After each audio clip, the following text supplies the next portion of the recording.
Hello, everyone. Just waiting for everyone to come in from the waiting room.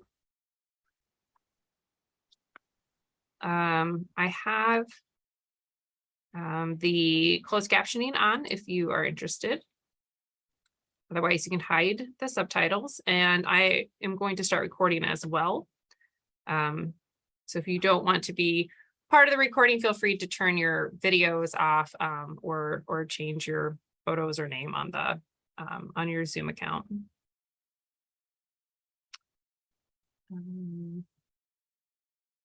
Sorry, I'm just trying to find the record button. There we go. So I'm Nicole Scott. I'm the project manager for the Agricultural Genome to Phenome Initiative. So welcome to this workshop on intermediate omics, data-enabled genomic prediction and mediation analysis. Today we have with us Jinliang Yang. He's an assistant professor at the University of Nebraska-Lincoln. This group focuses on quantitative genetics and statistical genomics of maize and its wild relatives, from historical domestication to future crop improvement, as well as Hao Cheng. He's an assistant professor of quantitative genetics in the Department of Animal Science at the University of California, Davis. His research interests are broadly involved in the development of statistical and computational methods for the genetic improvement of populations, and more accurate, efficient, and biologically meaningful analysis. His lab focus has been on the use of genomics, phenomics, pedigree, and other sources of big data in various species to better predict desired traits, which I'm sure many of you are also interested in today. So to start us off will be Jinliang, and we're going to do a lecture followed by the sort of hands-on observation of some walkthrough of these different types of analyses.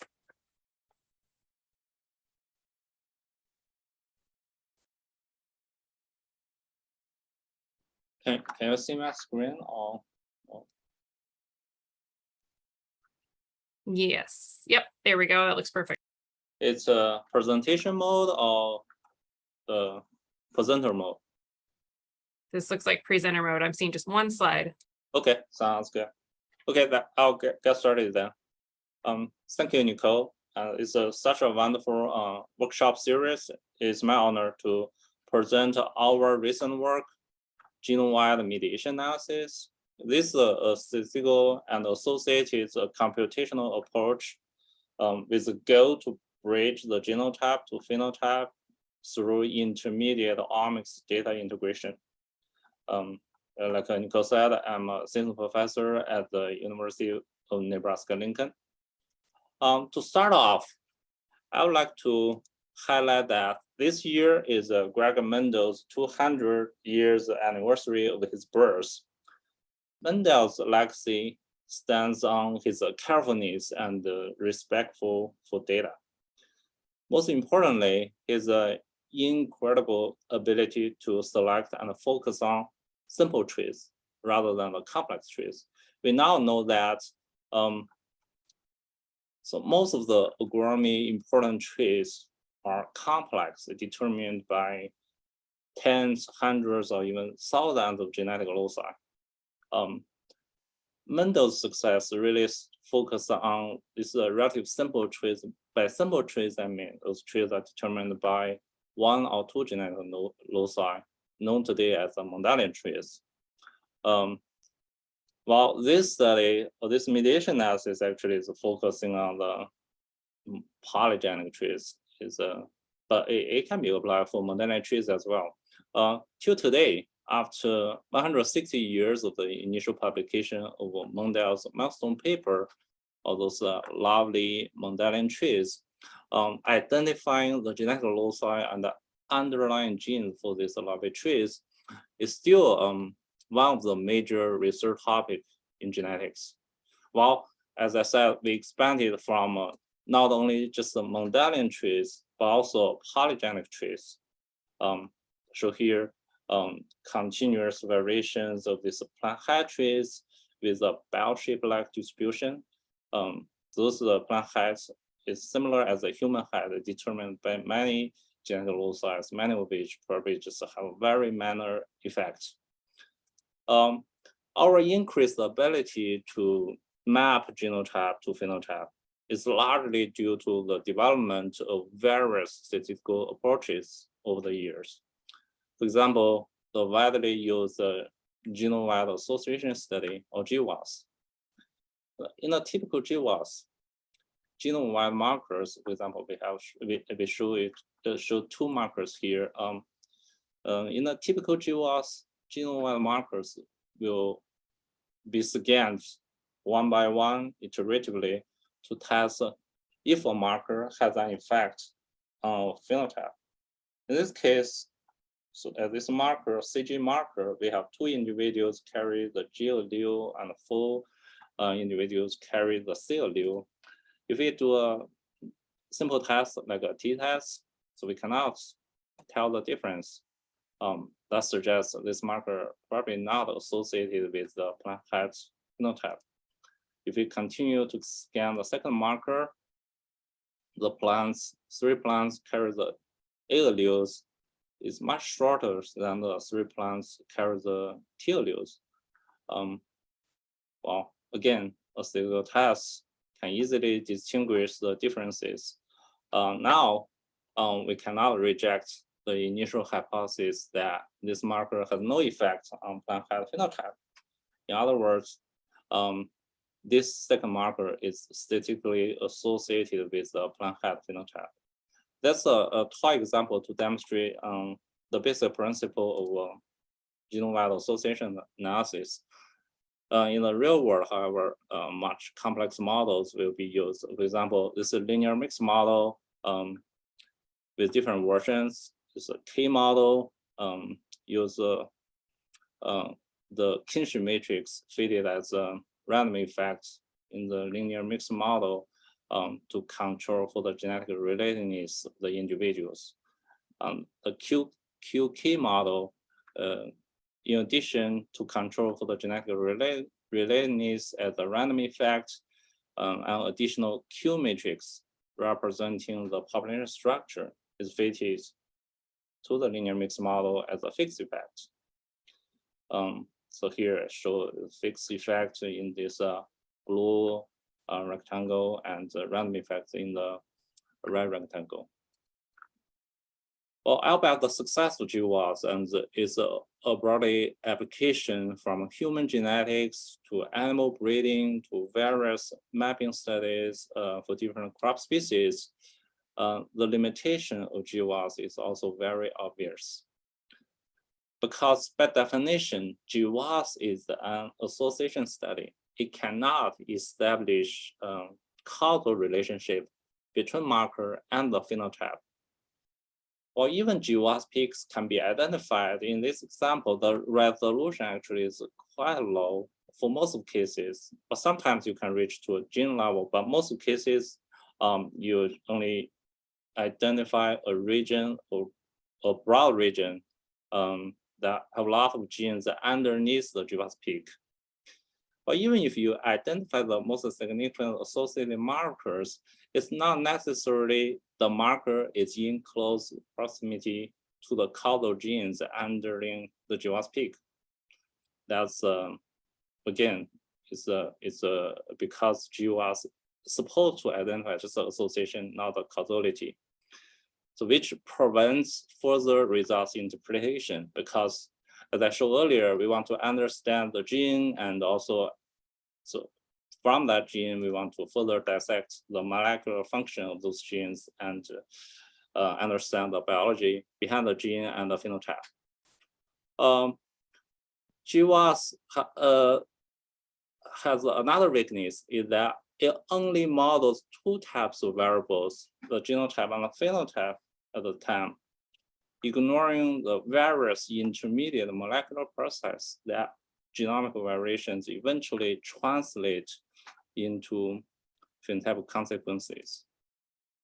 Nowadays, as sequencing-based omics data becomes increasingly available, we have the ability to profile the three-dimensional conformation, the physical chromatin-chromatin interaction.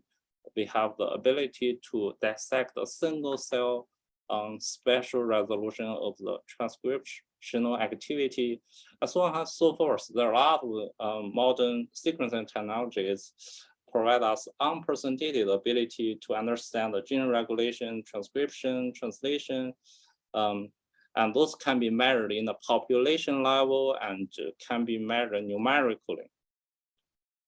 However, those information, especially the coordinated effects of the gene variation on gene binding, chromatin structure, gene transcription, translation, etc., have rarely been considered in genetic dissection experiments to map genotype to phenotype.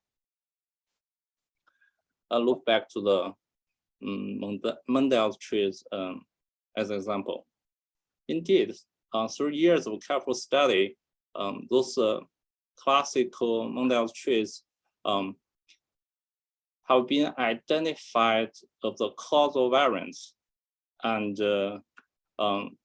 the underlying intermediate molecular process becomes clear now. So, for example, this round and wrinkled phenotype is due to transposon insertion. That transposon insertion interrupted the transcription and the translation. While if we're using RNA-seq as a measurement of the gene expression level, probably is something we can measure. However, again, if we use an RNA-seq as an example, RNA as a sample, another trait is a tall and dwarf plant is due to a non-synonymous mutation at the DNA level. Again, using recount RNA-seq data, probably the gene expression levels cannot directly measured.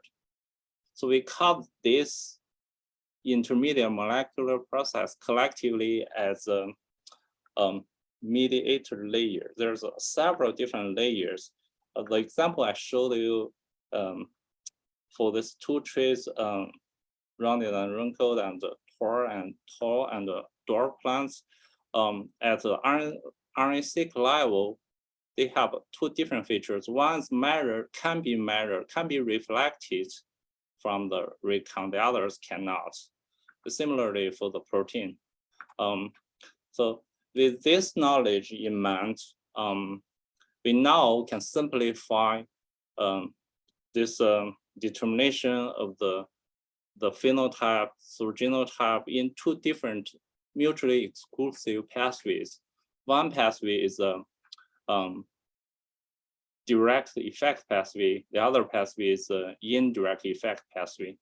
So for the indirect effect pathway, we assume SNP variation or mutations affect the phenotype through the mediation of the intermediate omics data. But for the direct pathway, that SNPs or mutations affect the phenotype directly without the current layer of the omics data. So my previous example actually showed you that. So this doesn't mean it's not through the current layer of the data. It just cannot be measured. Or it doesn't mean it doesn't through this SNP affect the phenotype, doesn't through any intermediate process, molecular process, maybe through some other layers of molecular process. But for the current layer, you either can leverage that information to bridge the divide or not. That's a major distinction for the direct and the indirect effect pathways, or indirect effect or direct effect models. Well, so that's the basic idea of this mediation analysis pathways. To implement this idea, we employed a causal inference model, the mediation model developed by Byron and Kinney, 1986. In this model, it seeks to identify and explain the process that underlies an observed relationship between exposure and outcome through the inclusion of third hypothetical variable known as a mediator variable. So my colleague Qi Zhang has demonstrated that this mediation model can be applied to genomic study. Under the genomic study, we use a genotype. We treat genotype as exposure, phenotype and as an outcome, and intermediate molecular process. For example, gene expression measured through RNA-seq as a mediator layer. But this not means only RNA-seq of gene expression can be used as a mediator layer. Some other omics data can be also put here as an intermediate layer if you can quantify it. The statistical model is similar to the QK model that I mentioned earlier. But here I just show you one version of the mediation model, mid-fix. So in this mid-fix model, the mediators fitted here as a fixed effect, as well as genetic markers. Well, there's another model I'll mention later. It's called a mid-mix. This part actually, the genetic relationship actually treated as a random effect. There's another equation. It's a mediator equation. So in this mediator equation, we model the mediator by the SNP. All right. So I won't go into the detail because it's a published paper. If you want to learn more about the models, you can read those. So what I want to emphasize that to understand the model, to test the power of the models, we use the real-world SNP data collected from the maize 22 diversity panel, and then simulated RNA-seq data and phenotypic data. We tested a series of different scenarios by changing the levels of the heritability of the trait of interest. We compared the two positive rates, that's on the y-axis, of the two classes of models, mid-fix and mid-mix. And each of these models, we have two different solutions. In total, we actually provide 4 different methods. We compare those 4 different methods and see, well, for the highly heritable traits, mid-fix performs in general better than the mid-mix. But as the heritability decreases, the power also decreases dramatically. Well, when the trait is less heritable, our power reduces almost close to 0. That makes sense because if the trait is not heritable, yeah, you don't expect to identify anything that determined by genetics.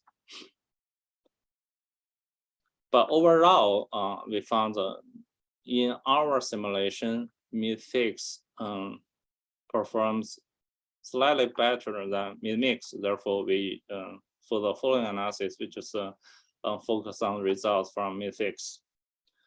So we then conducted genome-wide mediation analysis using real-world RNA-seq data obtained from 7 different tissues from Kremlin et al. 2019. And according to the model, this SNP or direct SNP, which is the SNP linked between genotype with phenotype, is assumed to control phenotype without considering this intermediate gene expression mediation. This much like the signals detected through conventional GWAS. Indeed, by comparing these SNPs identified using different tissues, we found a lot of overlaps. So especially those overlaps across 7 different tissues. This number is significantly higher than expected by chance, suggesting, well, indeed, these SNPs is pretty much independent from the intermediate mediation process. And we also compare with the GWAS results. There's a large number of overlaps, and most of these overlaps are significant. Again, suggesting these SNPs pretty much like GWAS SNP. In the contrast, there are much fewer overlaps for the I SNP. The I SNP is the SNP that links the genotype with the mediator. And also the mediating gene is so because we're using RNA-seq read count as an intermediate layer in this case. So therefore, we be able to map a particular gene at a gene resolution for the mediator. We call this mediator as a mediating gene. This mediating gene is the gene's expression linked with the phenotypic variation. So this low overlap also expected because we assume the mediation process through gene expression is likely to be tissue specific because you mediate a particular phenotype through gene expression at certain tissues, which also makes sense. So we don't expect the overlap a lot. We consider gene mediators for mediating for more than one trait as pleiotropic mediator gene. So we found 9 pleiotropic mediators controlled for more than 5 genes. So this is the 5 genes mapped on the 10 maize chromosomes. Interestingly, there's a cluster of 3 pleiotropic mediator genes located on chromosome 2. So those 3 genes are not in a linkage disequilibrium block as we hypothesized initially. But further study found physical chromatin interactions around this region. So this is the iSNP, those are physical interactions. We use different data to map to, and also the 3 genes. You can see it's not in LD block at all. We also detected significant gene expression differences in some of the tissues. So when I read some literature, I found while this result is consistent with the view of expression piggybacking. Expression piggybacking is a hypothesis that similar to the hitchhiking effect, that a change of one gene's expression affects the expression evolution of its neighbors. So this region likely, the hypothesis is likely due to expression piggybacking. So I want to highlight that while in this region, the most the gene that associated or mediating 40 different traits is a gene called BX13. This BX13 actually is a very well characterized gene in maize and in some other crop species. It play in an important role in this benzoxazenoid biosynthesis pathway. This is the position of this BX13 gene. This BX protein is an important defense compound. It can protect plants against phenomophaiding insects. This is a BX13 protein and catalyze the conversion of Jimbawa glucose into a new BX intermediate. Well, like I said, it's 2 pathways, either go this way or go that way. Benzoxazenoids may have important functions in regulating other defense responses and eventually affects a number of agronomic traits such as flowering time, oxygen metabolism, iron uptake, and some other processes. Like I said, a number of studies have reported the multifunction of this BX13 gene and the BX13 protein. Therefore, it's not surprising that this BX13 gene mediating multiple different phenotypic traits. So another example is this ZM-MEDI69 gene. So this is also a recent cloned flowering time gene in maize. Our study confirms the flowering time effect of this gene as a mediator. also revealed that this gene likely be a mediating gene in affecting the disease trait, the southern leaf blight. So there are some other characteristics you can see. Well, the SNPs, the SNPs determine the gene expression variation, likely map to the nearby region, suggesting this gene might under cis regulatory control. And this is the expression level of this MED69 genes and its correlation with southern leaf blight. It's a negative correlation, suggesting the higher expression, the lower severity of the disease. All right, I want to summarize the research part a little bit and using the remaining several minutes to explain a little bit about the workflow. For this empirical study, so we found that GMA or genome-wide mediation analysis indeed is a very powerful tool to establish a successive causal chain from SNP or genotype to mediator genes, especially using RNA-seq data. So you have a resolution of a single gene level resolution, and eventually map to the conventional phenotype. Therefore, I call this is intermediate trait is a bridge. This bridge connects genotype with phenotype. We identify a number of known genes. Those known genes actually confirmed the true discovery rate of the genome-wide mediation analysis. And we also identify a cluster of pleiotropic mediator genes on chromosome 2. Those genes likely due to expression piggybacking effect. So I'll briefly go through the workflow, and so to conduct the genome-wide mediation analysis, you need the following input data. Of course, you need your trait of interest, your phenotypic data. We call this a Y matrix. You need a population, better to be a diversity population. Well, if you have a relationship of this, there's a relationship with this population, we can use an optional factor to control this confounding effect. Additionally, so you need a genotypic data because it's a Z matrix. You also need that Omics data.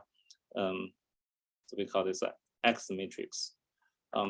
You can either supply with this X0 matrix to control for the confounding effect, or if you think about this confounding is just due to the genetic relatedness, actually it can help you to calculate this X0 matrix from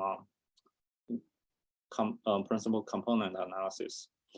After you prepare this input data and run through our code, you get 3 output data. That will be direct SNP file, the indirect SNP file, and the mediator file. As I explained earlier, for the DSNP, that's a table of direct SNP links genotype to phenotype. And for the indirect SNP table, it will be a table that links from the genotype to the mediator intermediate omics data. And finally, and most importantly, you identify a list of mediator genes.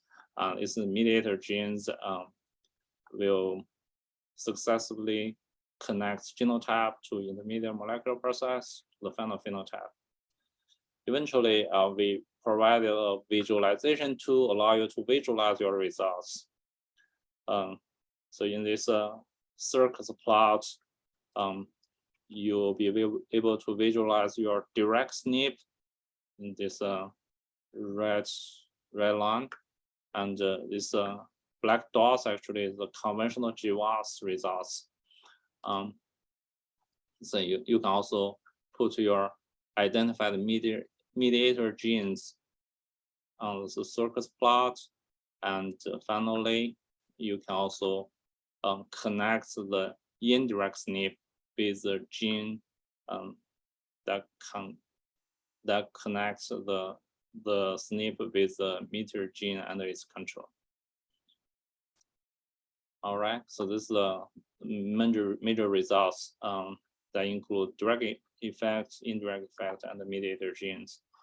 So at the end, I would like to thank my student Jinliang Yang and also postdoc Gen Xu for finish this manuscript and prepare the code and manuscripts. And actually, it also prepared a Bell protocol to explain all the details of how to conduct genome-wide mediation analysis. And I also want to acknowledge my colleague Qi Zhang and Toshihiro Obata for providing the statistical modeling approval and also provide data for our analysis. At the end, I would like to share with you what we're doing, and also my lab is hiring. So if you're interested in this type of analysis and it's a highly motivated individual looking for a PhD or postdoc position, feel free to contact me. I want to emphasize that my lab is not only focusing on modeling, we're actually using model as a tool to study quantitative genetics and statistical genomics of maize and its wild relatives.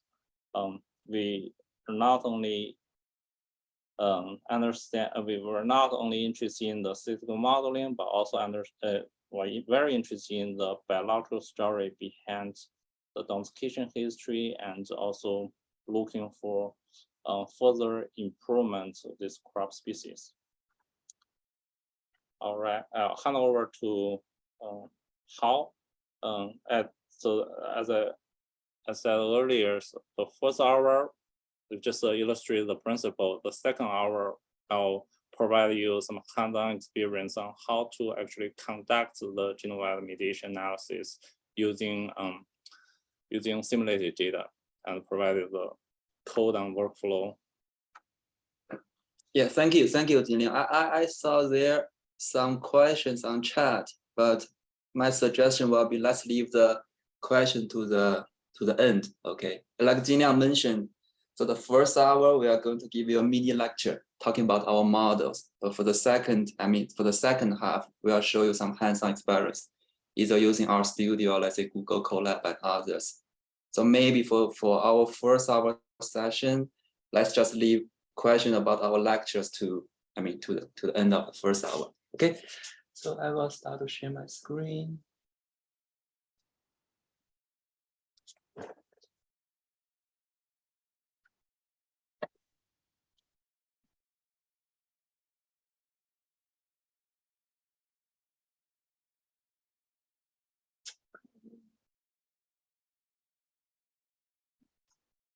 Okay, great.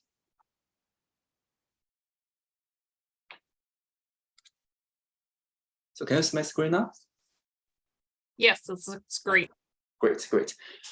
Yeah, yeah. Thank you, Jinliang, for the first half. I think Jinliang has already give a very nice background in terms of why we want to incorporate intermediate omics data, let's say RNA-seq data, into our analysis, whether that is for mediation analysis or let's say that's for genomic prediction. So I'm not going to cover the background part. So I want to jump to our model directly. So actually, our model, as was shown in the title, is mixed effect neural network. I consider as a quite novel model. At the end of this talk, I will tell you why I think it's novel. It is a very flexible framework, but for my mini lecture, I will just focus on, let's say, genomic prediction, and also, let's say, how to incorporate intermediate data into one layer of the neural net. Okay, so let me get the cursor here. Yeah.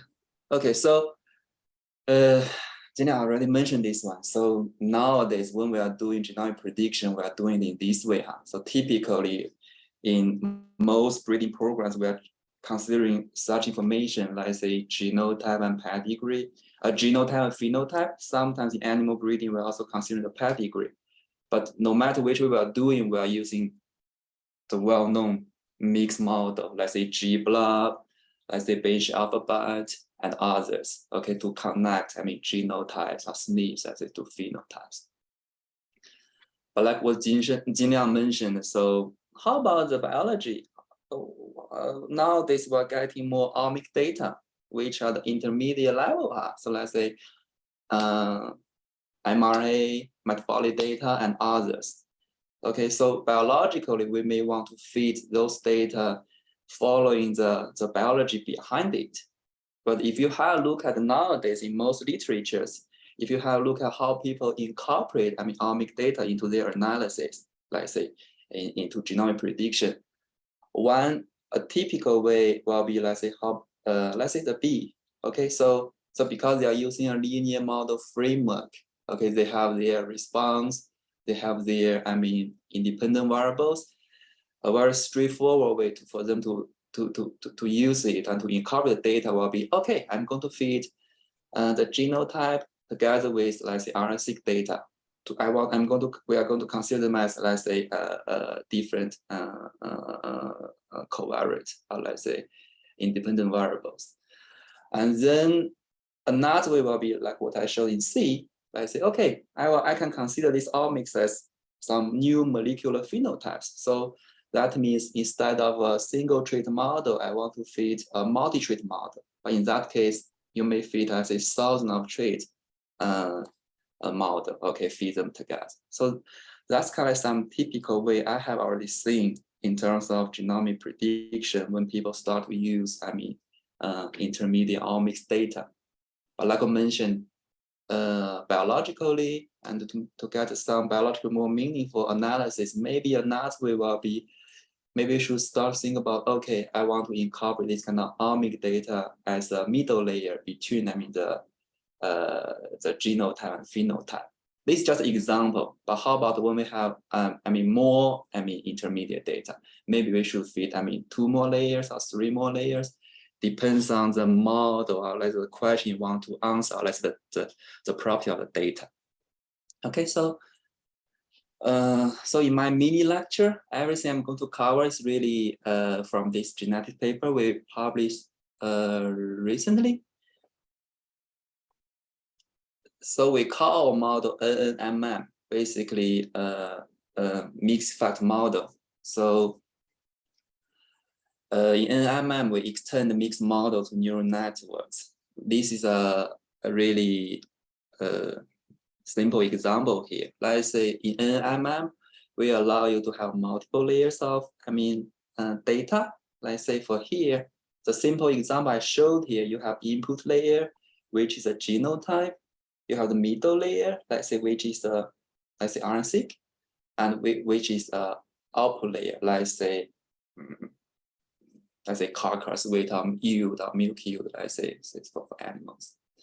And then in our model, between the input layer and the middle layer, we are using mixed models, such that whatever we have developed for mixed model from our quantitative genetic can be easily adopted into this layer. So between the middle layer and the output layer, we are borrowing some information from neural network. So that's something called activation function, which help us to incorporate nonlinearity into the relationship. Let's say between the input layer and middle layer, we can feed a multi-trait mixed model there. Or let's say we can make it simpler. We can feed multiple, single trait mixed model between each node in the middle, okay, and other node in the input layer. Okay, let's say another one. So we can feed multiple single trait mixed model. This one will bring some computational benefits. Between the middle layer and the output layer, in more details, let's say we can have, different activation functions. These kind of activation functions have been studied quite well, in the neural network and community, let's say computer science community. So let's say tangent age, sigmoid, and others. Okay, the one goal for here will be is like we want to use this one to incorporate nonlinearity to better, mimic the biology behind it. Okay, another nice thing about NMM is something I think it's a big advantage of NMM. It's like we can handle missing omics data. Let's say I describe several missing omics pattern here. Let's say we have N individuals in our genomic prediction, but maybe for all these N individuals, all omics data married, which is relatively easy to fit a model, okay, because they're all married. How about, let's say, okay, just the first several individuals have omics data, but the remaining, no, there's no omics data. How about when you marry the omics data, you use, different technique, let's say somehow there's some missing data. So there's some random missing pattern. As another one, of course, like when there's no omics data. The reason why this one is important is because if you consider a large breeding program, let's say when you have hundreds, thousands of animals as individuals in your breeding program, if, let's say, finally we show using omics data is really bring lots of benefit. So we will start to generate omics data for individuals, but the idea will we will generate them for a small portion of it. We will increase step by step. So I will say the missing omics data will happen at first if we decide to really incorporate incorporate omics data into genome prediction in breeding programs. Like I mentioned, the middle layer can handle missing data. I put number here means it might be observed, it might be NA, so not available, so basically missing. Actually, this one is a Bayesian neural network. So we are using the MCMC technique, give sampler to sampling the marker effects and the neural network weights and the missing omics. I don't want to jump to the math today, but it's actually in the paper. You can if you are interested, you can have a look at the paper. Yeah, we did a simulation. Really, it's like we simulate some individuals with relatedness, and we simulate some traits, and we simulate some omics features. Okay, we compare one to another known method, but given the time limit today, I'm not going to talk about that method today. So for this figure, what we can see is really just focus on the red solid line. Okay, so for this figure, we're trying to demonstrate you that NMM is really robust and flexible. So in terms of robust, you can see for the x-axis actually is the percentage of missing omics data in the training data set, and the y-axis is really the prediction accuracy. And you see how as we have more missing data in the training data, the accuracy goes down, which makes sense. And you can also see actually we have a horizontal line here. So this one shows you a GWAS method that we are only using the SNP data. Okay, so basically what I'm showing you, at least in our simulation, by incorporating omic data, we do no matter even 99% of this kind of omic data are missing. You may say, okay, this may consider that kind of limited amount of data, omic data, it may introduce lots of noise compared to the benefit. But in our simulation, we don't see that. As long as we have some a little bit more omic data with reasonable heritability, we see this one gives quite good accuracy. Of course, depends on how much omic data we have. In terms of flexibility, you can have a look at the dash red line. So basically, the black line, I'm showing you. Sorry, no, the solid line, I'm showing you the missing pattern is really the individual can be all missing, or let's say all observed for the omic data. So basically this kind of pattern. But another way will be, how about we have some random missing, okay, just due to the technology, or let's say we know how when we do analysis, they're always missing. So even when we have this kind of missing, with this kind of professional missing omics data, we can also see quite a nice result in this simulation study. Okay, so there's some other property of NMM. I'm showing you one here. This actually is not in our genetic paper. This is another paper we published before. I said we can have, different activation function, but let's say we just use a linear activation function. Okay, let's say this activation function here, they are linear. And let's say we consider all the middle layer. Let's say we say, oh, there's no data, they are all missing. Okay, actually, if we are fitting a GWAS model between the input layer and the middle layer, we are using, let's say, linear activation function. We are considering all the middle layer the nodes they are missing.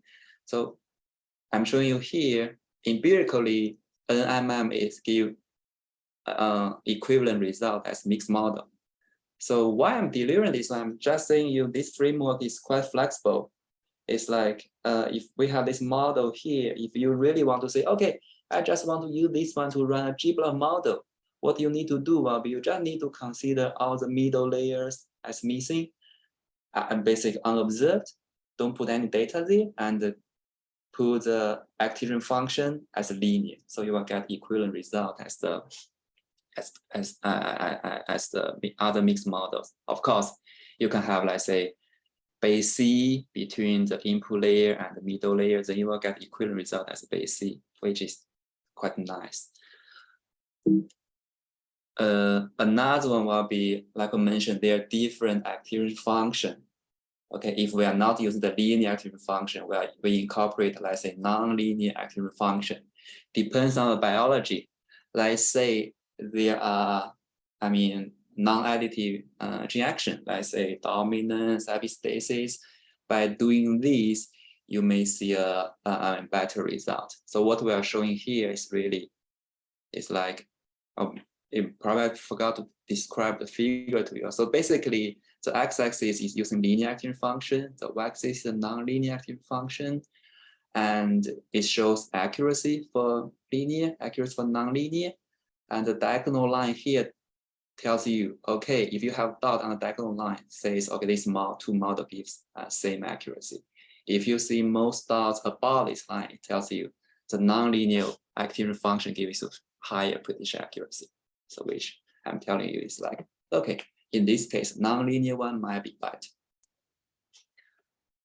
Another one will be, I just quickly mention it. So I call it NMM because this one is easy for us to, describe different, priors we are using in mixed models. Let's say we can use a GWAS prior, then we call it NN GWAS. We can use a base C prior, which is a variable selection prior. So it's called NN base C.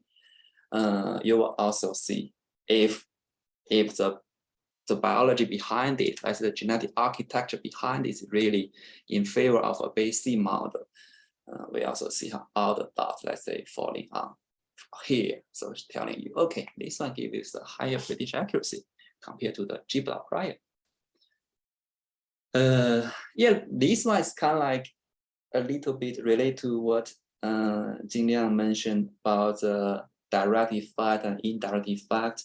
So when you have this kind of omic data, you want to say, okay, I want to see what effect that directly from genotypes to phenotype.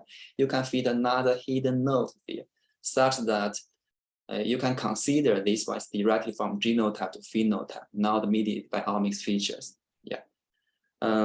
Biologically, of course, you will say, it doesn't make too much sense. Definitely, it should be mediated by something. So I will say, you can consider this one that is because due to the technology, or let's say due to the data you have, usually you won't be able to measure all of this kind of intermediate omic feature. So for this one, you just consider it as something that is missing. Okay, so you can have a missing node here. So it's affected by the genotype and then it goes to the phenotype. I do consider this one as a better explanation when we talk about, let's say, direct effect, or let's say indirect effect from the genotype from the SNP. Yeah, so like I mentioned, between here we can run multiple single trait model. In our MCMC, at each step we'll be able if you have many machines, okay, it's hard to do on a laptop. On a laptop, you have 4 cores, you can at most run 4 together. But if you have a cloud, okay, you have multiple cores. Nowadays is widely available. So you can run all these at the same time. In that way, neural net Bayesian RNN should be very fast. Another one is kind of like what I'm going to show you in the second half of our workshop. So we have already implemented this one in a package. We keep developing since 4 years ago. We implement our neural net really this year. So in that one, you will be able to build a neural network. Okay, like I mentioned, when we develop a neural network, we are really not just thinking about to incorporate omic features. So we really give lots of flexibility there. For example, you can do kind of like what I mentioned. So the figure B, okay, you have SNP, you have omic feature, you have phenotype, okay? But maybe you know some structure of the neural net, okay? You will say the first 3 SNP affect the first one, and the last SNP affect the second one. We also allow you to give that kind of framework.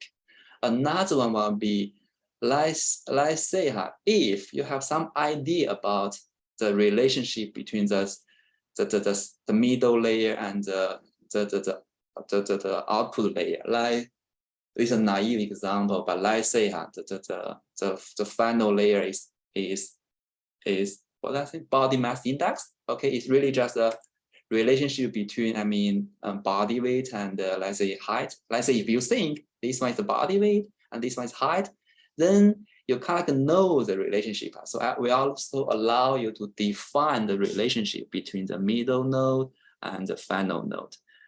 So when we develop it, we really make it quite flexible. But today, really, let's just focus on intermediate omic data.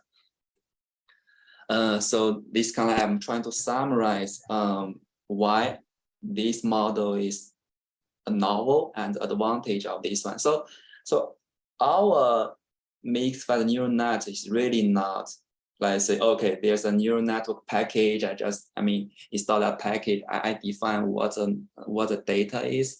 Actually, there are lots of novelty here and lots of advantages here. So first, I will say, to my knowledge, the neural network package I have seen is like they don't allow you to have data, multi-layer data. Of course, you have data in the input, you have data for the output. I say you have SNP and you have a phenotype. Okay, but for our one, we allow heterogeneous input data across multiple layers. So instead of this one, we say we can have data in the first layer, we can also have data in the second layer. We also allow missing data in the middle layer, kind of what I mentioned. So not just first layer. Another one will be, if you go to neural network, actually, people don't pay much attention to the mixed models. I will say sometimes it makes sense because when computer scientists develop neural network or nowadays with deep learning, they focus a lot more on, let's say, image, diagnosis, like say speech recognition. In that one, by nature, they don't have this kind of multi-layer data. By nature, the mixed model, let's say randomly fed or fixed fed, let's say covariance among observations, or let's say our one breeding value doesn't play important role. So, but for our one, as a quantitative genetics, we all know mixed models really plays a critical role in the development of quantitative genetics. So our one is really based on the mixed models. So I will say that's the reason I call it mixed fat neural networks. So I will say, okay, yes, our success of mixed model may continue. If you are familiar with some deep learning package or let's say neural network package, usually they require lots of tuning. Of course, that one, they are powerful in another way. But for our one, when we deal with genome prediction, we're using a Bayesian approach. Really, we are assigning prior to different hyperparameters. So we learn the value, or let's say those hyperparameters through the data. So we really need little tuning in our model. Because we are doing Bayesian, so you will see for most deep learning package or let's say neural network package, they don't provide this kind of uncertainty. because for the weight and for the value they have in the neural net, they only provide a point estimate usually. But for our one, because our one is a Bayesian approach, and we are using MCMC, so we are getting the posterior distribution of all the parameters. So in that way, that means for parameter of interest, so you will be able to get the distribution of it. So in that way, we provide statistical uncertainty, of course, significance matters. As on future work, as you may realize in our hands-on part is still, slow, I will say, for our NMM. When we run it on laptop, when we run on server, it's good, but when we run it on laptop, it's still slow. So we want to do some trick to speed up further. Another one, like what I mentioned, what I showed you, and now we can handle, 3 layers, maybe 1 more layers, but it's really not as deep as what people are using in deep learning. Like when you have 20 or 30 or even more layers. So that might be some future work, but one question will be whether deep will be helpful or not. If you have look at some papers nowadays, people try deep learning for genomic prediction, but really, usually they don't see lots of benefit. And it sounds like 1 layer, 1 middle layer, let's say totally 3 layers, sometimes it's good enough. Okay. So yeah, finally, I want to thank the grants of this kind of research from USDA. I want to thank my collaborator and my students. And yeah, given Jinliang already mentioned, it's like, okay, yeah, so if you are interested in what we are doing in my lab, you can go to our website, qtl.rocks. And we are also looking for good students and to work on interesting project together. I hope you can get some feeling what I'm working on from this talk. Okay, now it's exactly, 11. Nico, should we start to answer some questions? I think the questions in chat have already been answered, unless you would like to share them with the recording. I'll know that we'll also put these questions on the website where the recording is, just so that people have easier access to it. But otherwise, yeah, I think it's great to just go ahead with the hands-on portion.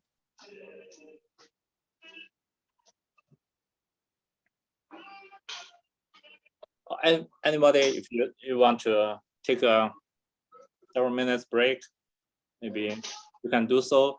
I think for the hands-on, for my portion of the hands-on, I would like to share you the GitHub link, and you can start to download the data and the workflow from this link.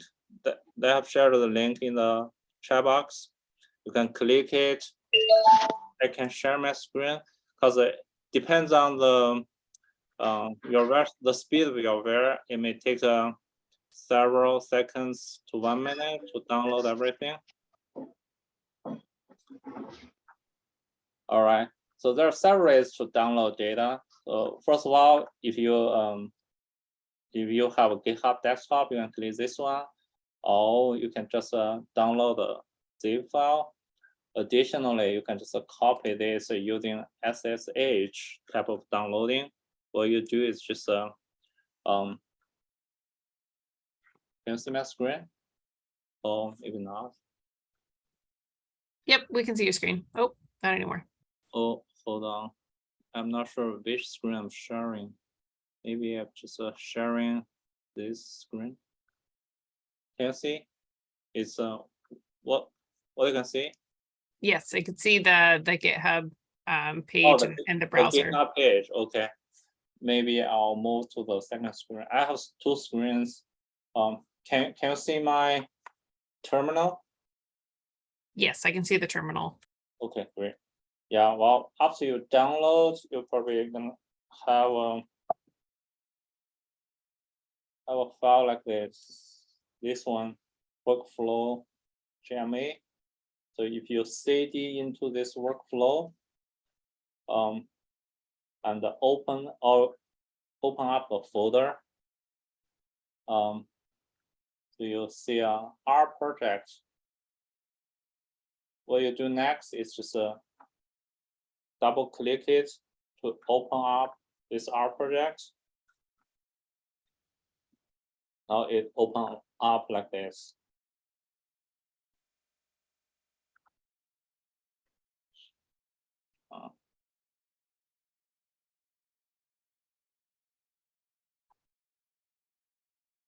So if you're uncomfortable to run the R Markdown, what you can do is just copy and paste directly from the README on GitHub.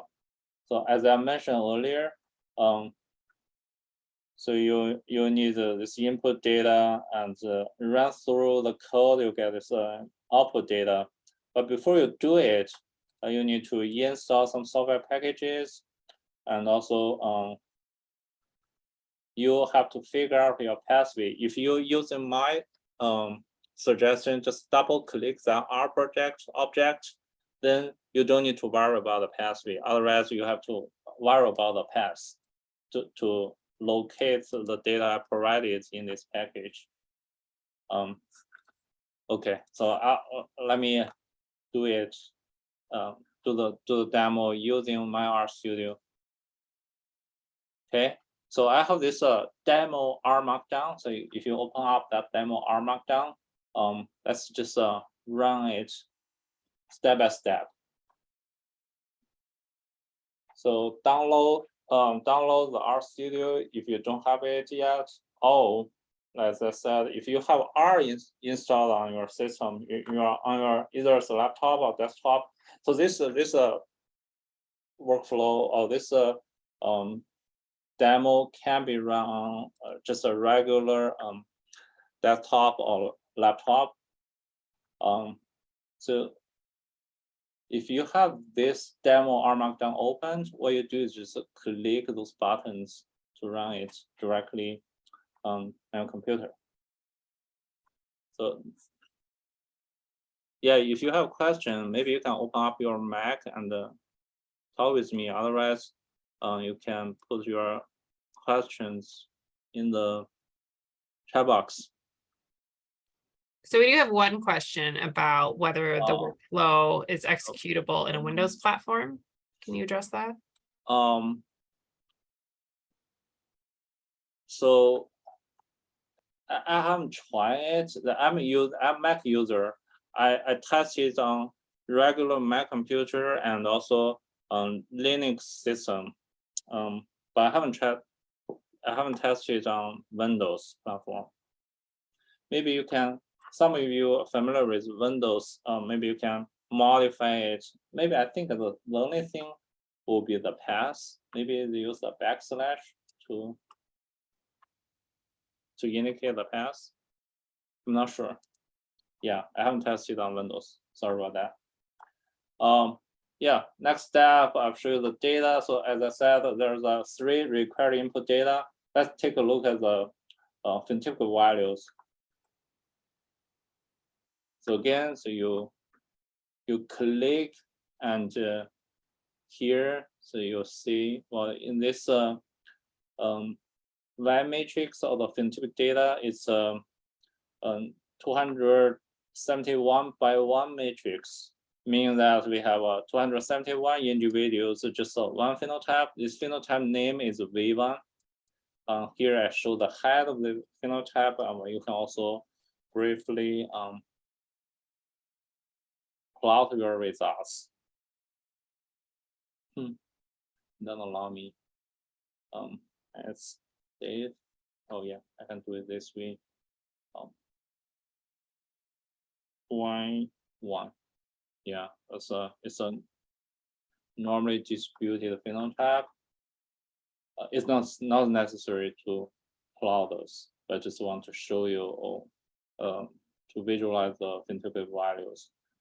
All right, that's about the phenotypic values. Very straightforward.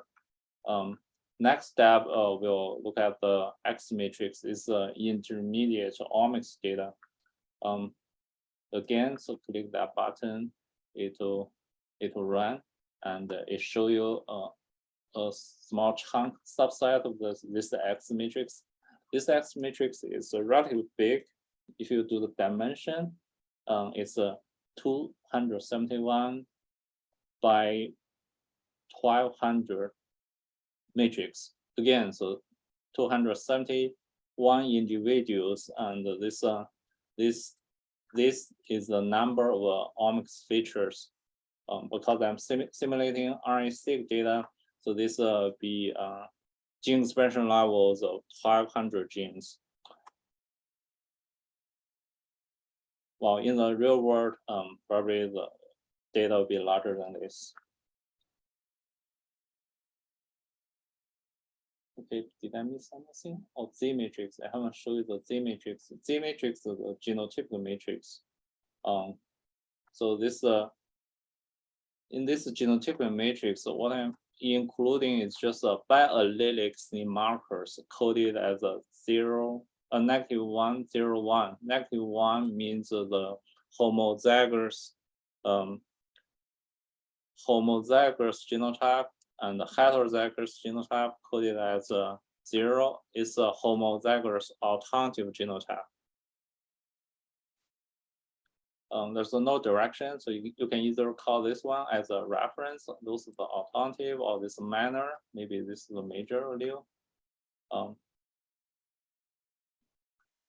Again, so this genotype matrix composed of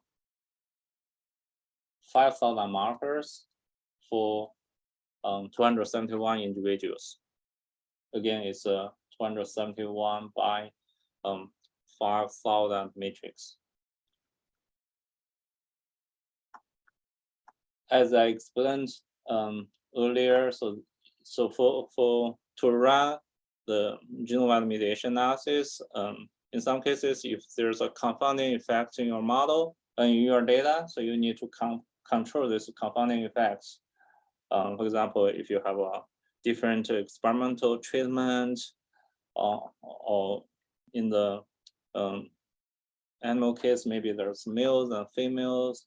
So you want to control this confounding effects due to major experimental design, or maybe there's a population structure. So to control the population structure, what I suggest is using principal components calculated from the Z matrix. Here I provide you a function to calculate the population structure using principal components directly from the Z matrix. So here, actually in the example, I provided you the confounding factor. This X0 matrix. This is a very small matrix. It's just 3 columns. So if we take a quick look at the matrix, it's actually just includes 3 principal components. All right, that's all about the input data.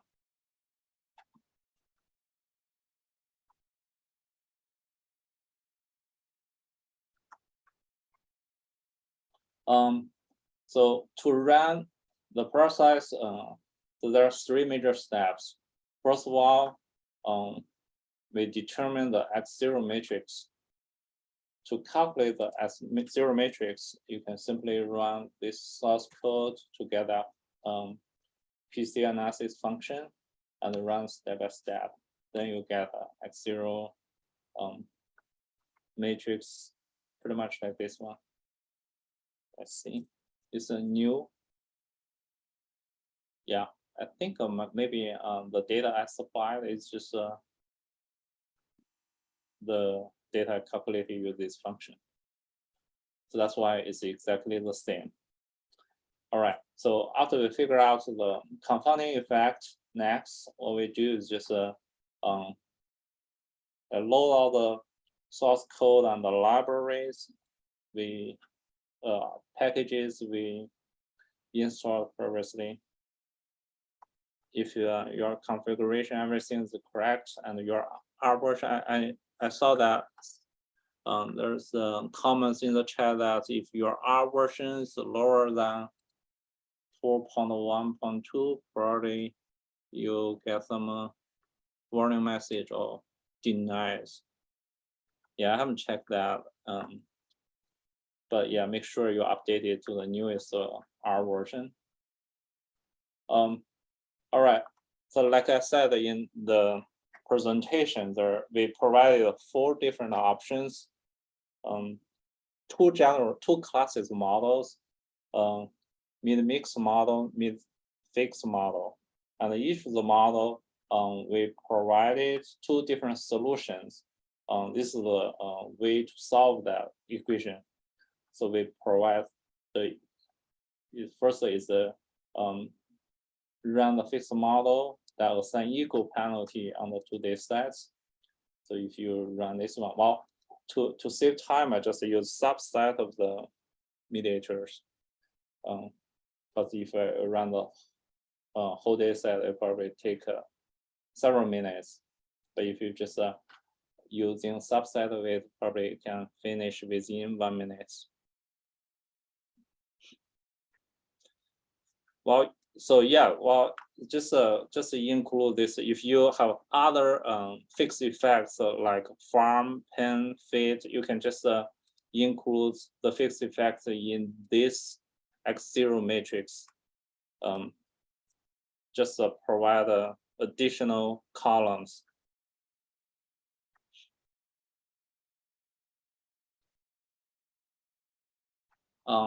Well, so here's the option, the input options. This like I was explained earlier, this will be a Y matrix. This X0 will control all the other fixed effects. It depends on your experimental design. This is your X matrix, the mediator's omics data, and the Z matrix will be your genotypic data. So you can define how many cores you want to use, which models you want to run. So for the models, we only have 4 models for you to choose. You have to exactly match the model name. So I will provide you all the 4 possible options here. The output results will be in the output folder as you define.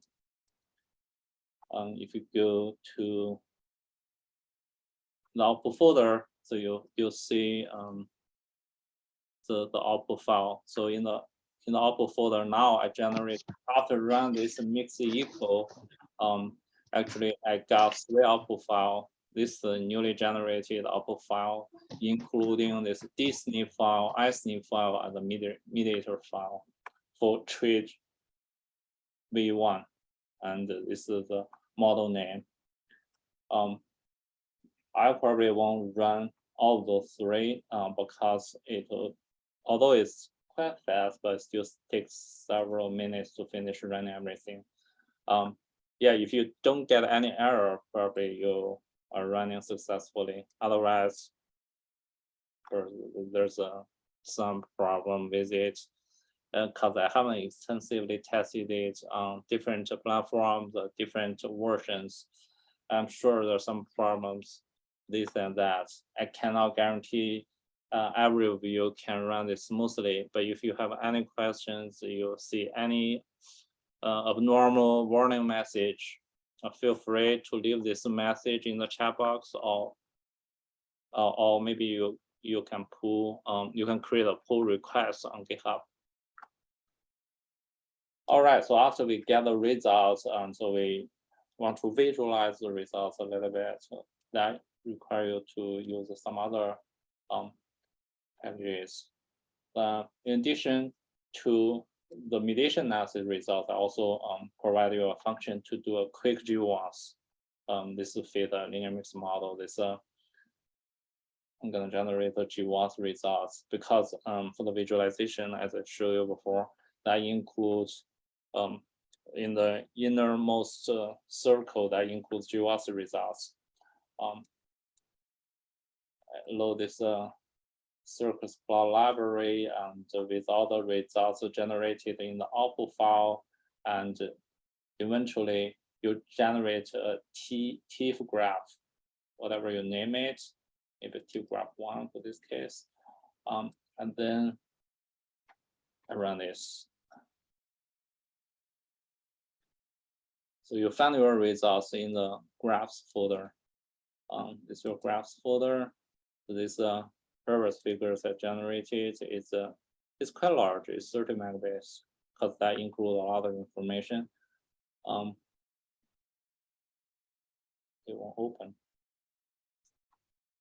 Now it opens up. Okay, this is the newly generated one, exactly the same as generated yesterday.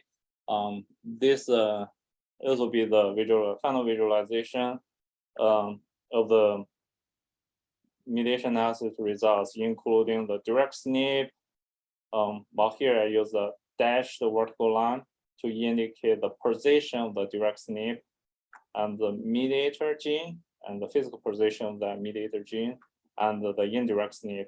For example, this one, the indirect SNP is located on different chromosome. That SNP control the gene expression of this mediator. Well, to learn more about the output file, I actually provide a detailed explanation what's included in each output file and what each columns mean. So for example, I won't go through all the details because you can read this. So for example, for the this model, direct SNP mid-fix using that equal penalty method for traits version of trait V1. The output file includes 3 different columns: the direct SNP ID, the p-value of effect from exposure to outcome.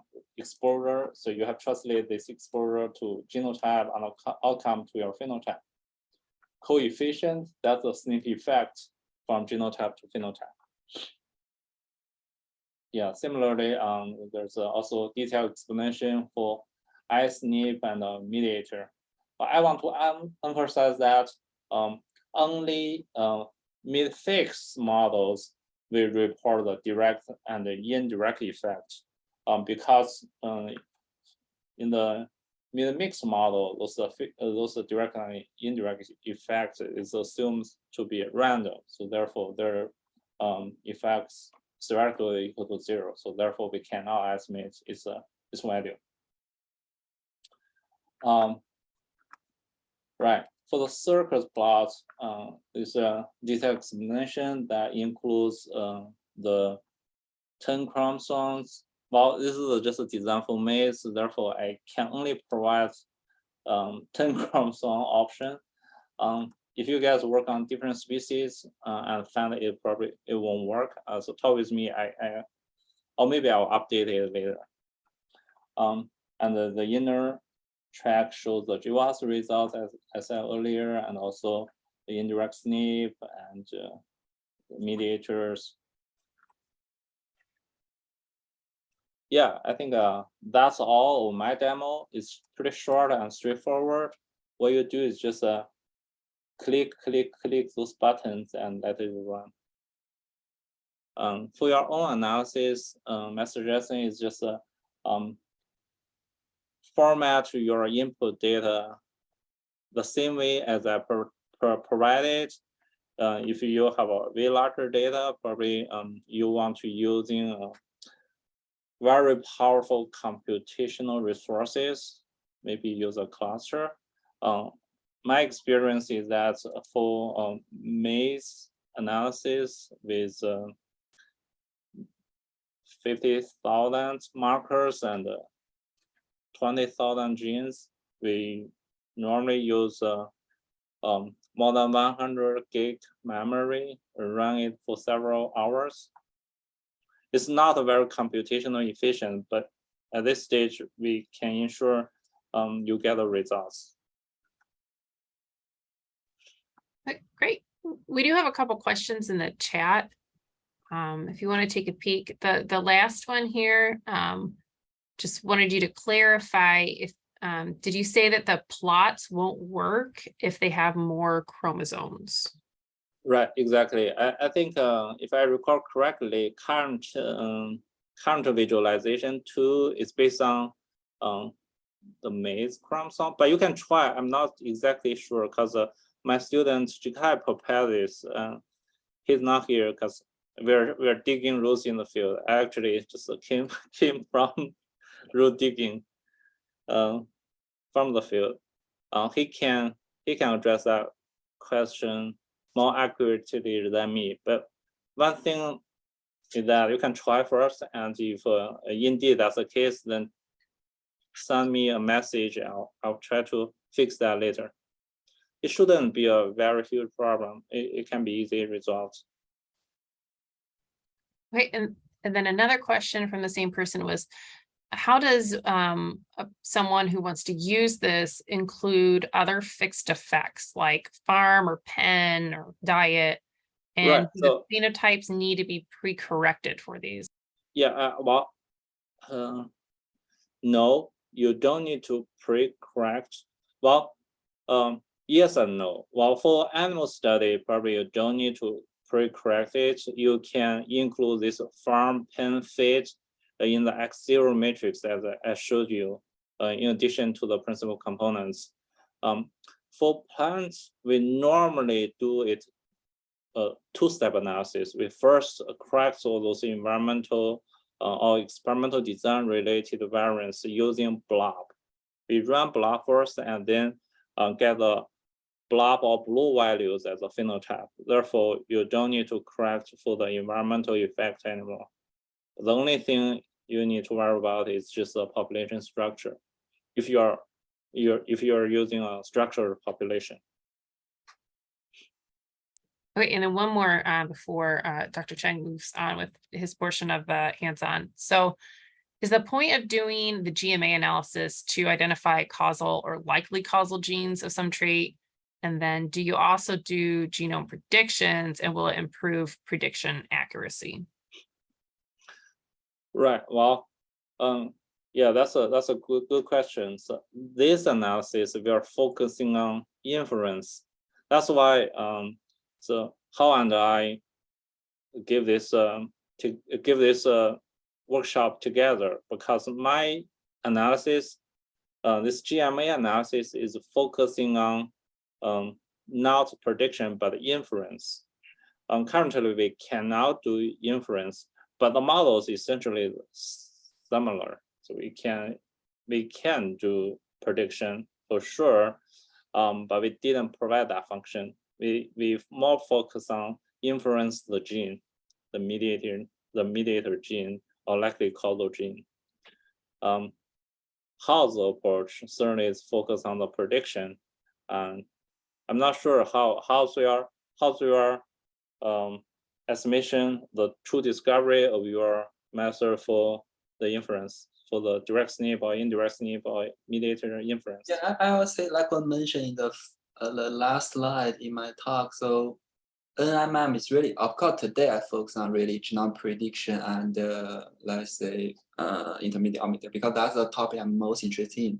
But by nature, NMM is a Bayesian neural net, and it provides really the statistical uncertainty. It provides let's say a kind of like a p-value in a Bayesian way. So if you want to do inference, let's say you want to see, okay, how much variance this gene will explain, how much variance this kind of window snips it will explain, and what is significant, definitely that one NM handle. Another benefit of NM is, like we mentioned, it can handle missing data. So that's the reason why I want to emphasize on the genomic prediction side. At least I think in animal breeding, when we start to incorporate omic data, missing omic data definitely is a big issue. So we should have a model to handle that. But others, of course, nonlinearity and blah blah stuff, those are other features. Yeah. All right, thank you, Hao. Before we switch to Hao, is anybody successfully finished running genome-wide mediation analysis? If yes, could you let me know?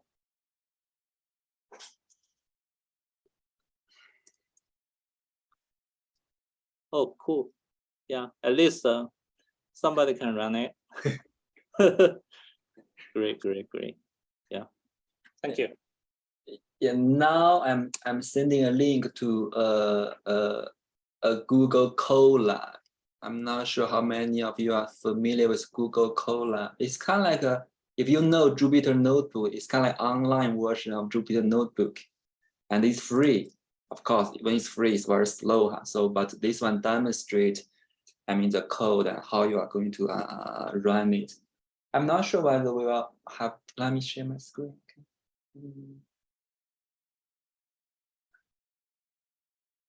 So maybe in this session, something I'm thinking, in the morning, I just run this kind of notebook. So I'm sure it runs. So what I want to do will be, like I mentioned, the GWAS package we have been developing.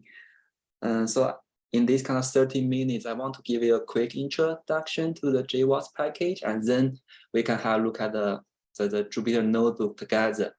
Maybe after that, you can start to run it. So maybe do not, let's say, run it, but I mean, probably listen to me at first. So I think that will be the most efficient way for us to use it.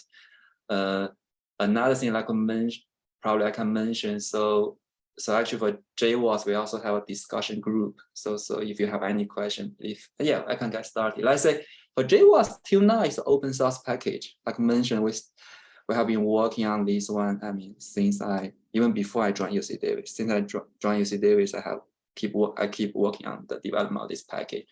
Neural net is really what we did in the recent 1 year.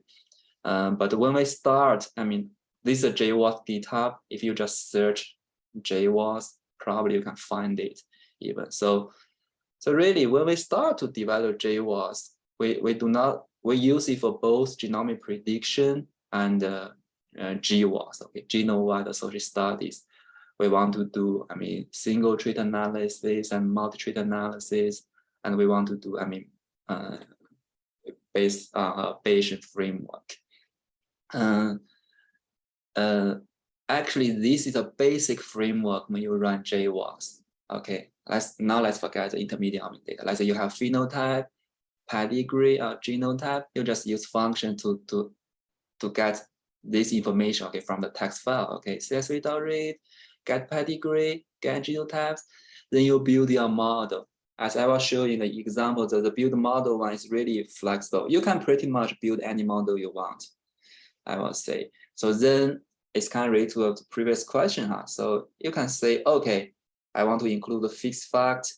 And so that means you need a function to tell the code, tell the program whether it's random or whether it's fixed. So that's something I want you to do. So I hope you can understand your model in okay level. So then, of course, internal variable, there are factors. Okay, there are basic continuous, I mean, values. There are categorical values. So I want you to make sure you know you are fitting them as categorical, you're fitting them as, I mean, and continuous. Then you just use the run MCMC function to run it. Like I mentioned, actually for GWAS, if you go to our GitHub, I can send you the link in case you cannot find it. It's a link.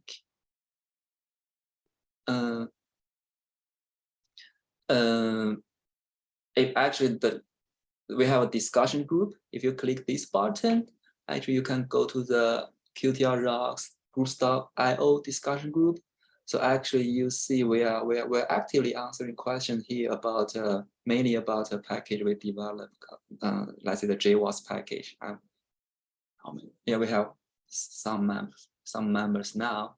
So that's what I want to say is like, because I have to leave at 12, so we may not have time to run all the code, but if you have any questions, feel free to, I mean, post it on this discussion group. We'll typically will answer it immediately, I'll say in several days. Okay, this is kind of for the discussion group. I'll call this one. So actually, we also have a example page.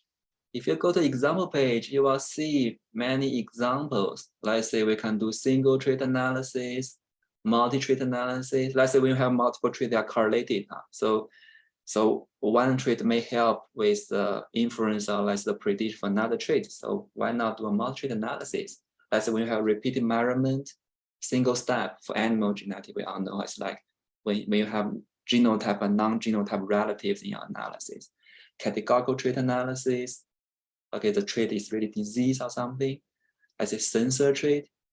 Okay, and then a joint analysis of different type of traits, neural net.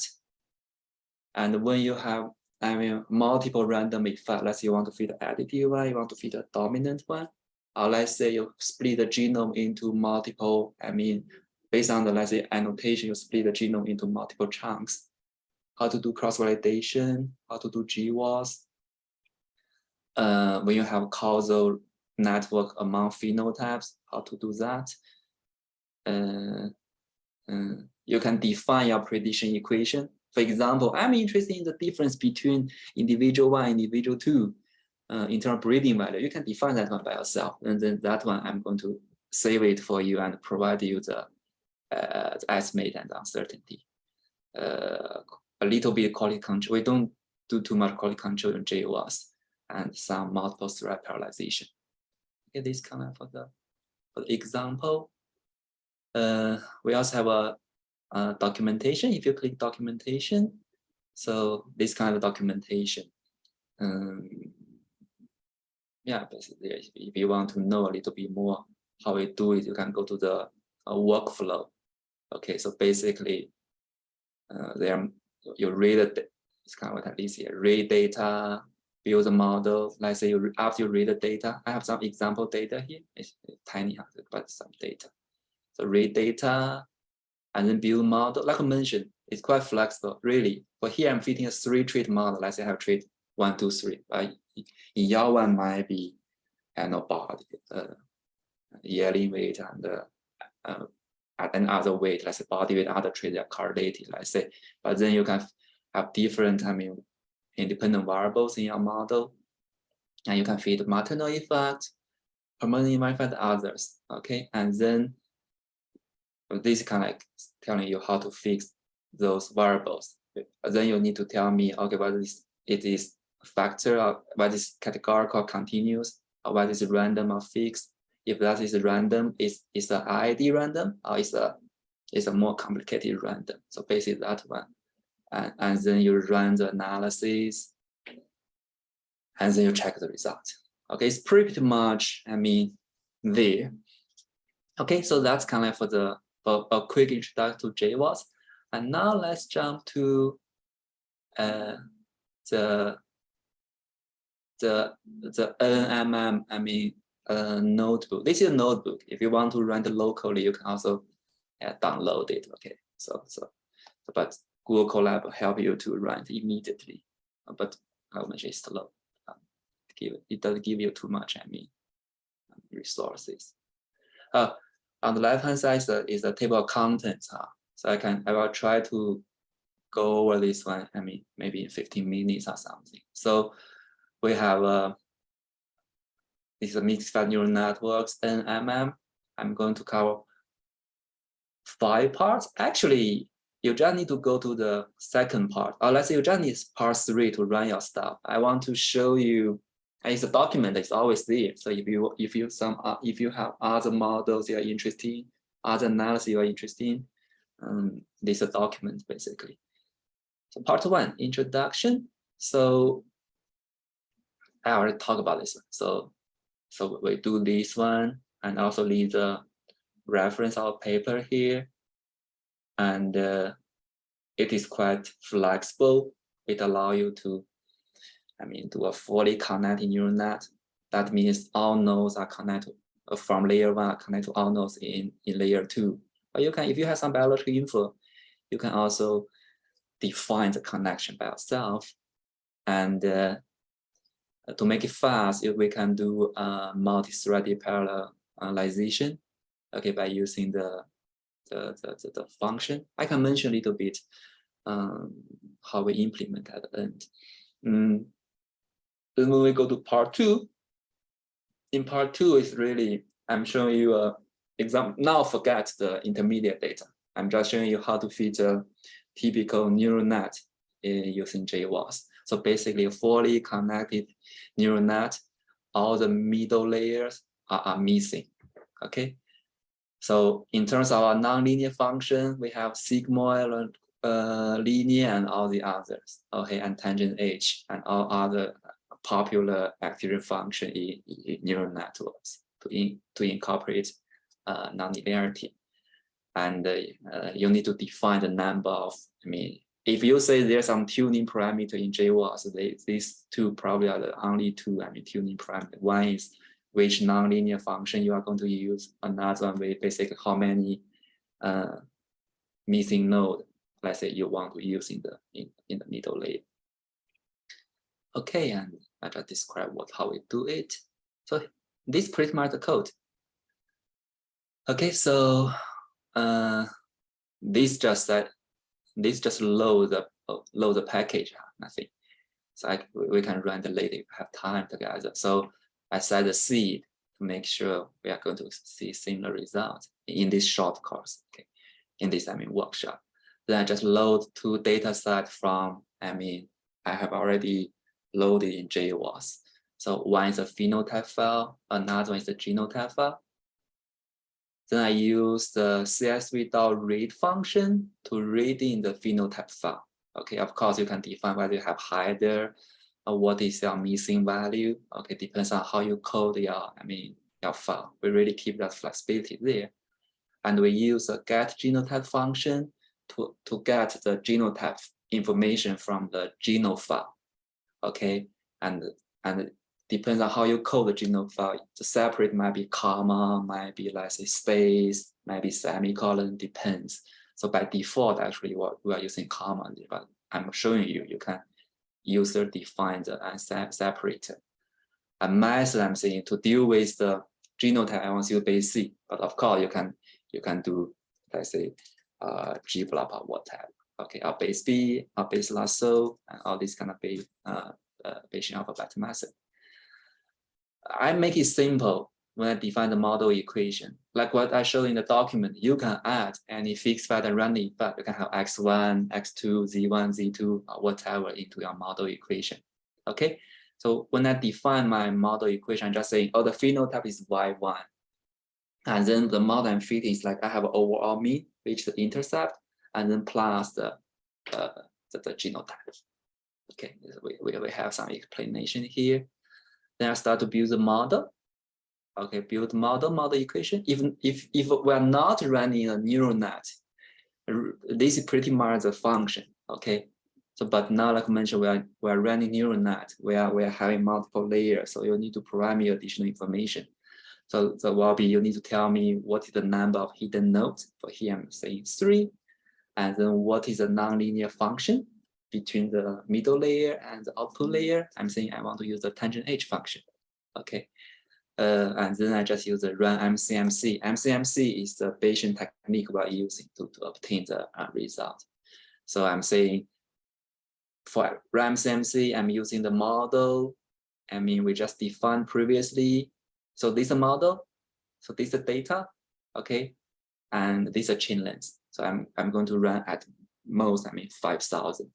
After running it, most of the results are saved in the variable called output. Okay, of course, we also save the result into text file. You can, if you prefer that way, you can also check the text file, load it using whatever tool you prefer.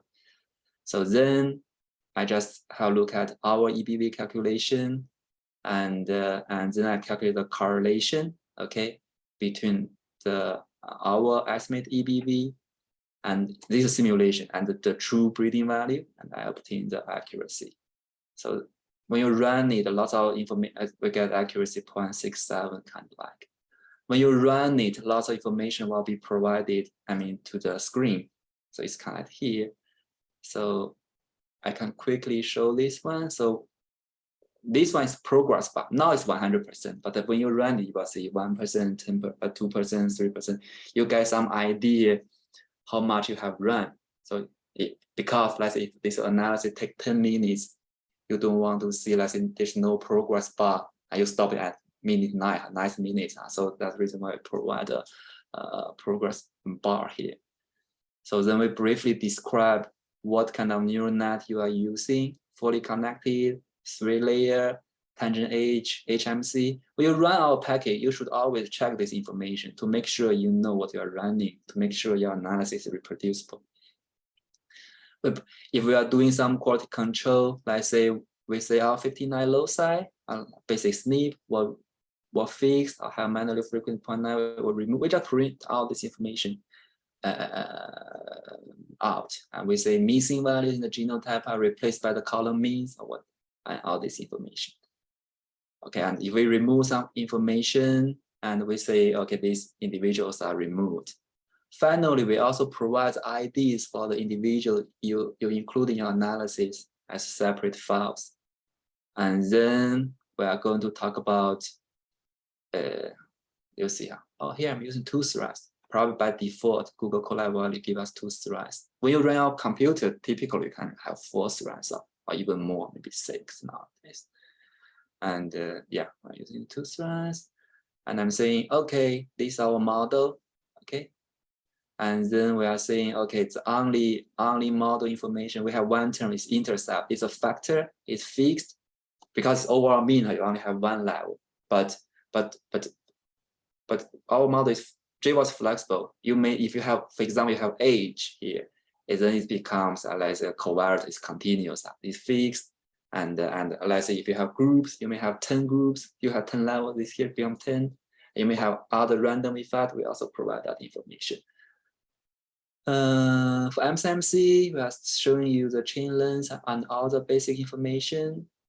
We are telling you what kind of prior we use here. Yeah, and we for here it tells you we create a file and to save the output. That's kind of like the idea.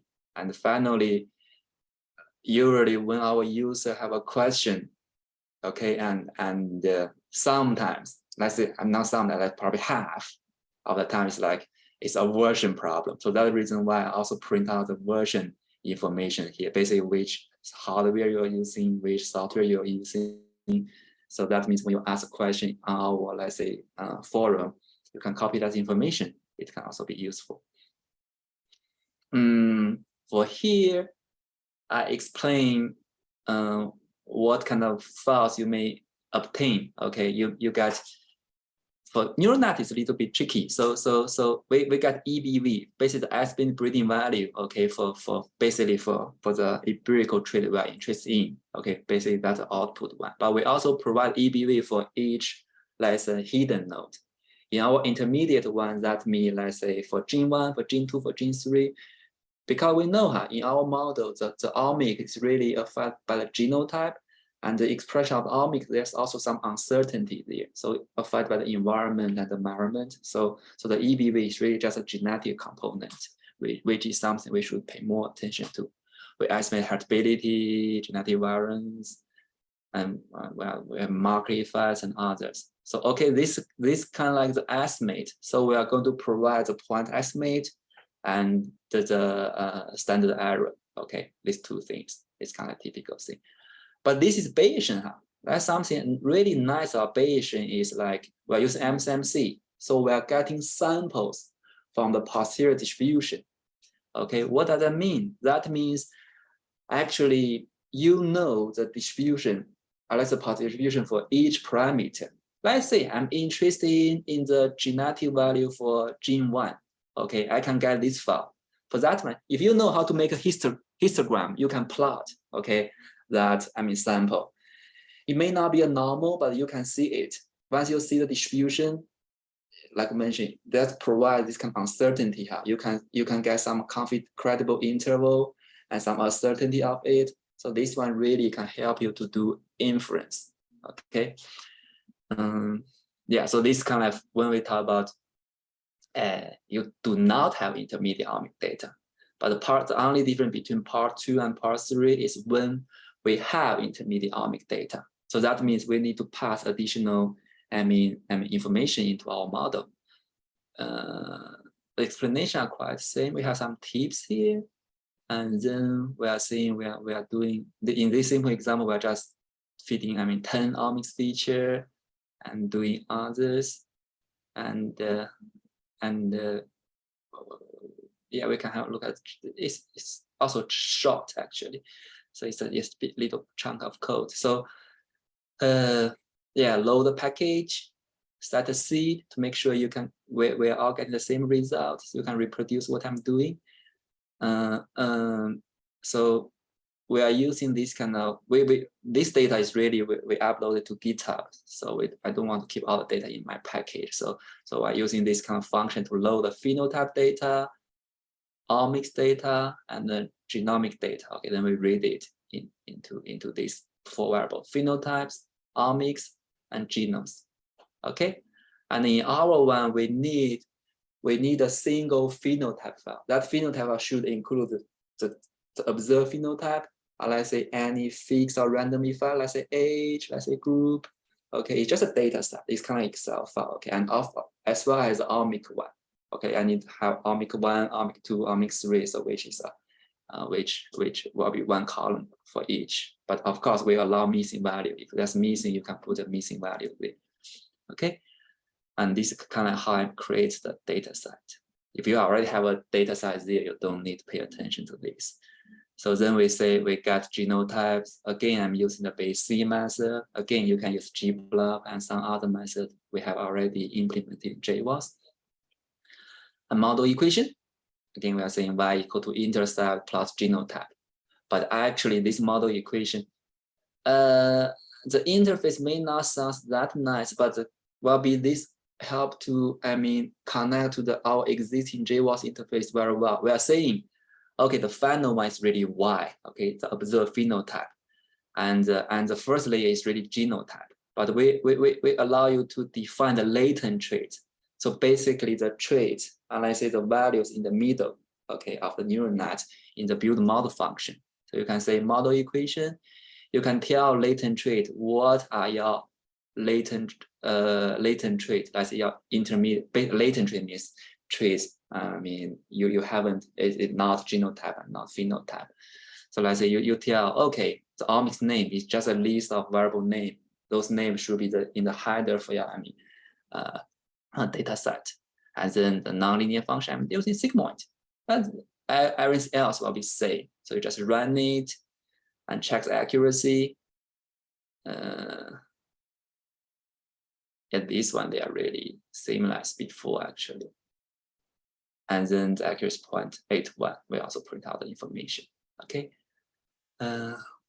Yeah, let me be a little walk you through a little faster. So when you for example, the direct SNP effect kind of but I prefer call it, let's say, the residual part. So you can also fit in a residual way. So I showed you how to do a residual. Really, in this way, you just add one more missing node.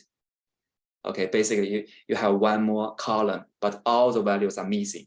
Okay, in that way you will tell neural net says, okay, SNP are connect to this missing node and connect to the phenotype, but that one is like really go from SNP directly to the phenotype. That's kind of case. Once you are familiar with this framework, actually you will see it's quite flexible.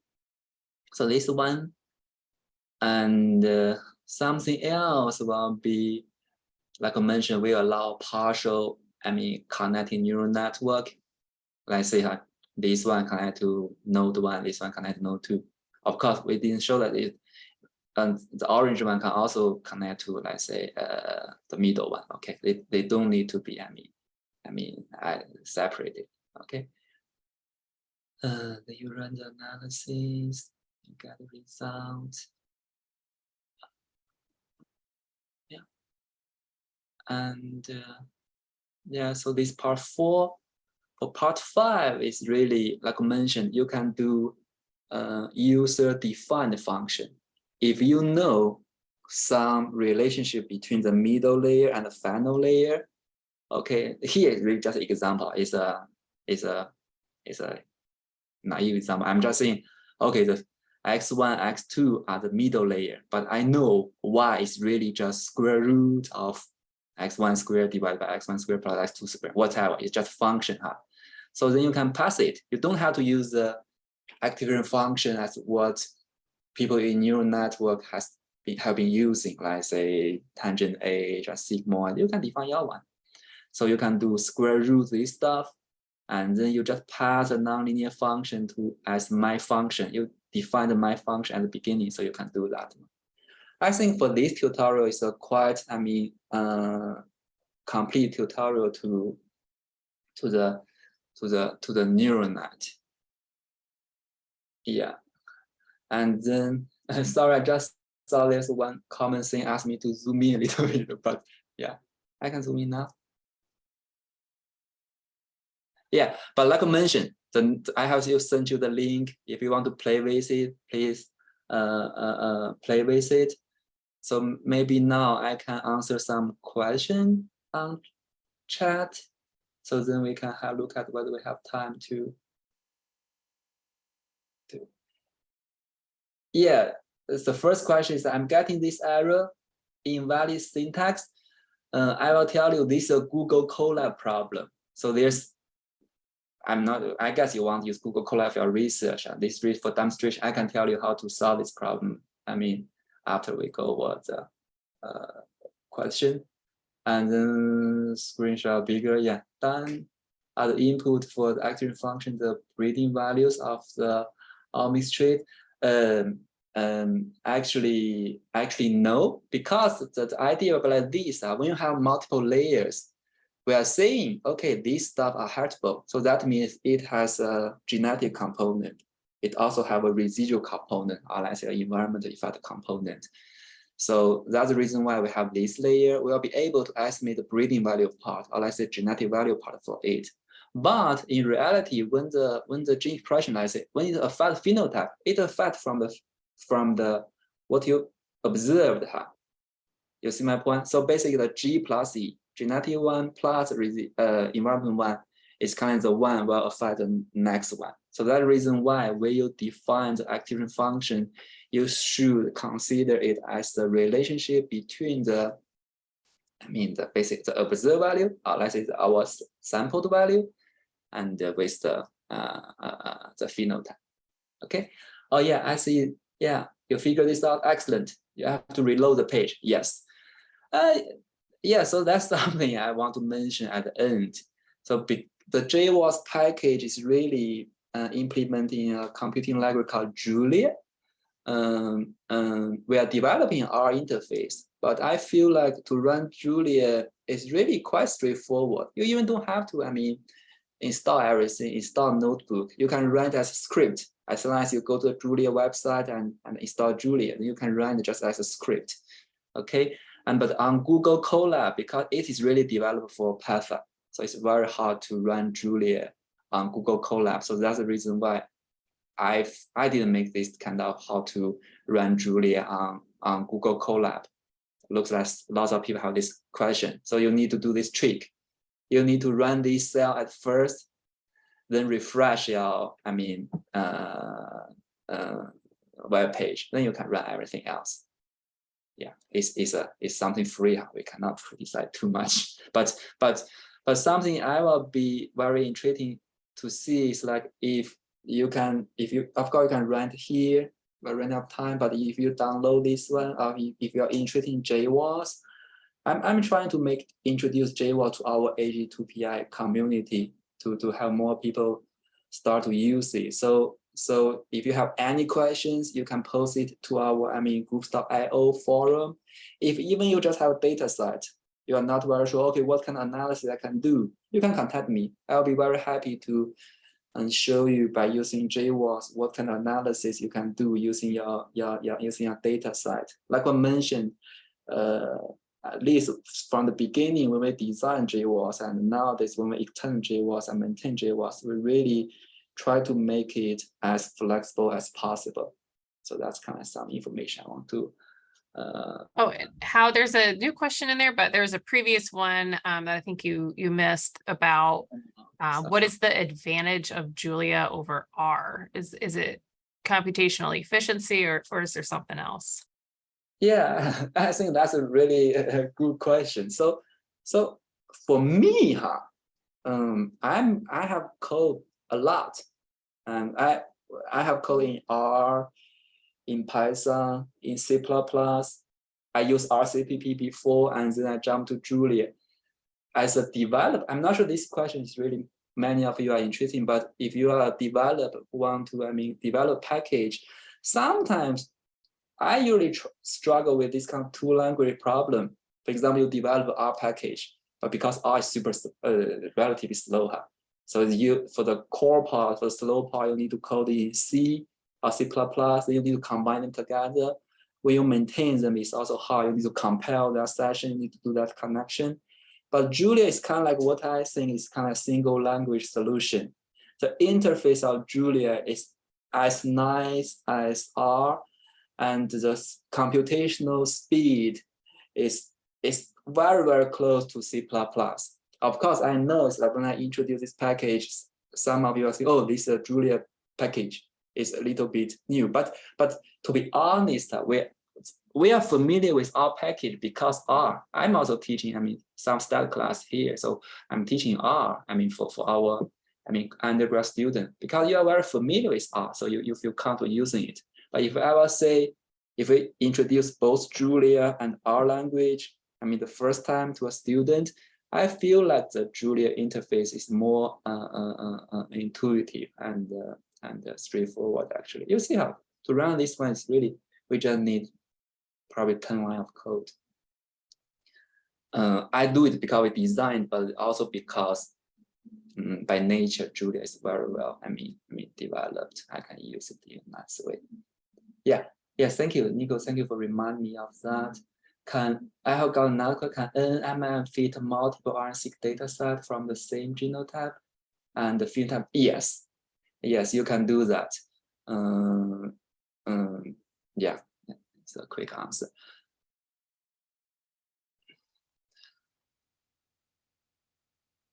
Yeah, so probably I can stop share and but once I want, yeah, Nico. Oh, I was going to ask if there were any more questions, but go ahead. Yeah, but like I mentioned, I really, if you have, it's going to be 12. I'm going to run out of time. I need to leave soon. But if you have any questions about GWAS, and if you want to use GWAS to analyze some of the data you have, and feel free to contact me. I will be very happy to, show you how to use GWAS to analyze your data.